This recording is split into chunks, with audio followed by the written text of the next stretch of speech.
Hello, and welcome back to the Echoes of Light and Night. As always, I am your host, Joshua, and today we're going to be reading Chapter 5 of Nick Cutter's book, The Troop. As always, I would like to give a warning as to the graphic nature of this book. If you cannot handle violence, particularly regarding humans or animals, please do not continue watching this video. As another aside, I will not be reading slurs if they are used, but other than that, I will be reading the book exactly as it is written. But with that being said, without further ado, let's get into Chapter 5 of Nick Cutter's The Troop. Tim heard the man before he arrived, heard him coming at a tortured shamble like a disoriented bear stirred from hibernation. By nature, Tim was calm and unflappable, a valuable personality trait for a doctor whose day could swing from soothing and treating a boy with a simple case of measles to inserting a tracheal stent in the throat of a girl who'd gone into anaphylactic shock following a bee sting. He'd spent nearly a year in Afghanistan with Doctors Without Borders. Had he been rabbity by nature, there was no way he'd have lasted that long. His mind naturally gravitated to the most likely causes, and from there coolly cataloged the possible effects. Fact 1. A boat had arrived. Could be one of the boy's parents. Had Newton forgotten his asthma inhaler? Likely not, seeing as Newt rarely forgot anything. Could be a ship had gone down. Had a trawler capsized while netting pollock in the westerly seas? And the boat contained its bedraggled survivors? Tim's mind snapped into triage mode. If that were the case, they'd need medical attention. He'd stabilize them here on the beachhead if need be, and radio for a medevac chopper. Or it could be a drunk from the mainland who'd lost his way on a night fishing jaunt. Unlike the drunks in Tim's hometown who'd hit the flesh pits once the bars shut down, the good old boys around here hit the water, slewing across the ocean in open motor skiffs, bellowing like bulls as they skipped across the waves. That, or they'd drop a fishing line and low cycle the motor, trawling at a leisurely pace. A few years ago, a wine bag named Lester Hams froze to death on this boat. Jeff Jenks, North Point's chief of police, discovered Lester 7 miles off the Cape, skin crystalline with frost like a piece of unwrapped steak in a freezer, his ass ice-welded to the seat, a pair of frozen snot tusks poking out of his nostrils. Lester's boat was still puttering along. Before long, it would have hit the tidal shelf and been carried out to sea. Tim pictured his frozen corpse bumping along the shore of Greenland like a grisly bit of driftwood, a polar bear giving it a curious sniff. Whoever it was, Tim was sure he or she posed little threat. 99% sure. Fact 2. He and the boys were on an isolated island over an hour from home.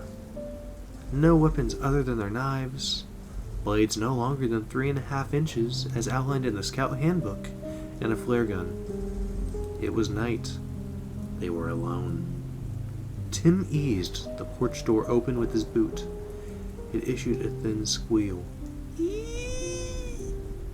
like a rusty nail pried out of a wet plank. He edged around the cabin, heartbeat thrumming in the veins down his neck. Mosquitoes wet themselves in his beating sweat. He should have brought the lamp, but a signal broadcasting from deep within his reptile cortex said, "No light. Don't make yourself visible." Unsheathing his buck knife, he pressed it flat along his thigh, his sensible self thinking, "This is ridiculous, you're being idiotic, totally paranoid." But the primal and instinctive part of him, the part ruled by the lizard brain, issued only a mindless buzz like a hive of Africanized bees. Wind howled along the earth, attaining a voice as it gusted around the rocks and spindly trees, a low muttersome sound, like children whispering at the bottom of a well. It whipped up the back of Tim's legs, icy tongues chilling him to the core. He squinted at the tree line, sensing something, the shadows coalescing to attain a certain weight and permanence. A shape materialized from the tangled foliage. Tim inhaled sharply. By the light of an uncommonly bright moon, he beheld a creature stepped fully formed from his blackest childhood nightmares. A rotted monster who dragged itself from the sea. It wasn't much more than a skeleton lashed by ropes of waterlogged muscle, its flesh falling off its bones in gray lace-edged rags. It lumbered forward, mumbling dully to itself. Tim's terror pinned him in place. The thing shambled through a shaft of moonlight that danced along the tall grass. The light transformed the nightmare into what it truly was. A man so horrifyingly thin, it was a miracle he was still alive. Tim stepped from cover without thinking, driven by the instinctive urge to offer aid. "Hello? You all right?" The man turned his brightly burning gaze on him. It was a gaze of mindless terror and desperate longing. But what really spooked Tim was its laser-like focus. The man clearly wanted something, needed it. The stranger shuffled closer, pawing down the buttons of his shirt, running a quaking hand through his greasy pelt of hair. Tim suddenly understood. The man was making token efforts to render himself presentable. "Do you have anything to eat?" "I might," said Tim. "Are you here alone?" The man nodded. A quivering string of drool spooled over his lip, hung, snapped. His skin was stretched thin as crepe paper over his skull.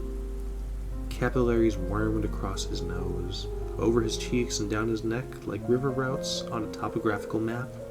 His arms jutted from his t-shirt like tinker toys.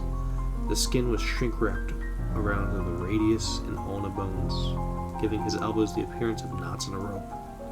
The man said, "Are you alone?" It was safer to let the stranger think so.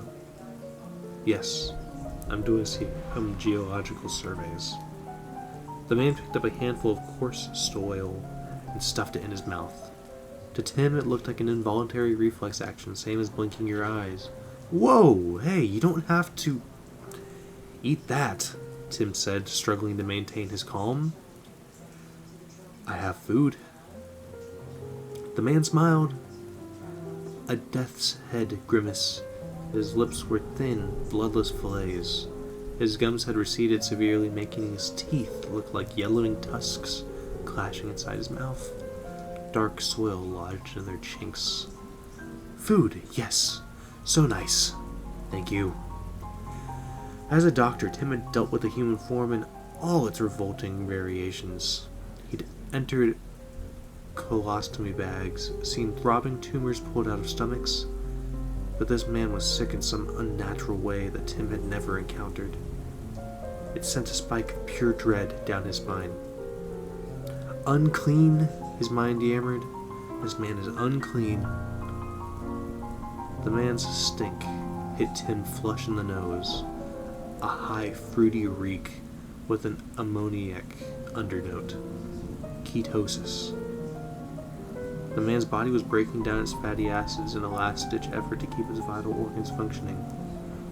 When burnt, ketones released a sickly sweet smell, the desperate reek of a body consuming itself. The stench coming out of the man's mouth was like a basket of peaches rotting in the sun. Tim tried not to inhale, certain that it would trigger his gag reflex. The man swooned, equilibrium failing, and Tim impulsively wrapped a steadying hand around the guy's waist. He reared back. When his hand slipped under the man's shirt over his stomach, he'd felt movement, something stirring under his skin. That's absurd, he told himself. It was just gas. Maybe even a section of herniated intestine. God only knows what's wrong with him. Despite these rational protestations, he couldn't shake the feeling. It lingered on his fingertips, a sly flex beneath the skin, as though something had reacted to his touch before settling again.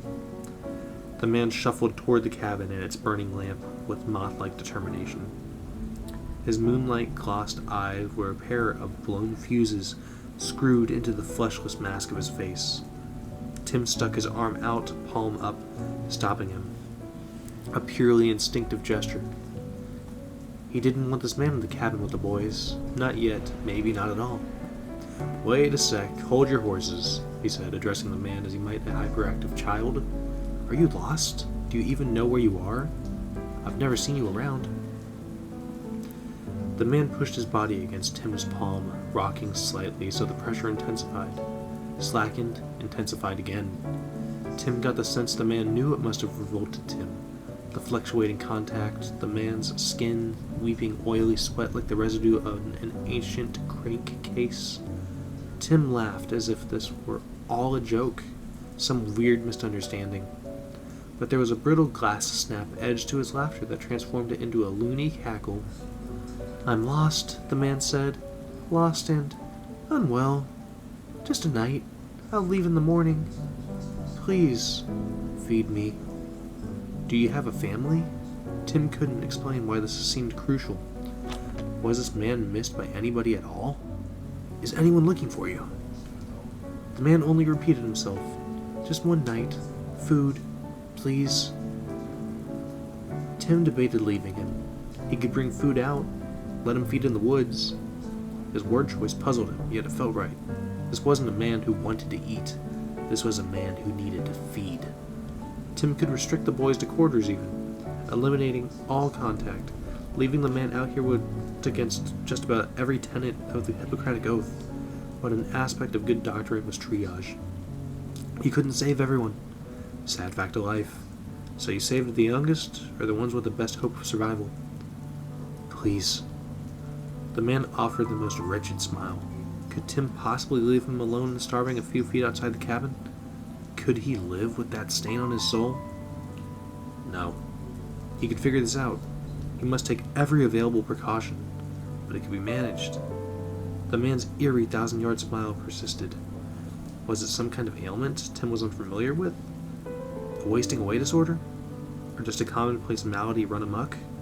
"You'll do exactly as I say," he told the man in his no BS GP voice. The man said. "If you don't, you can't come inside."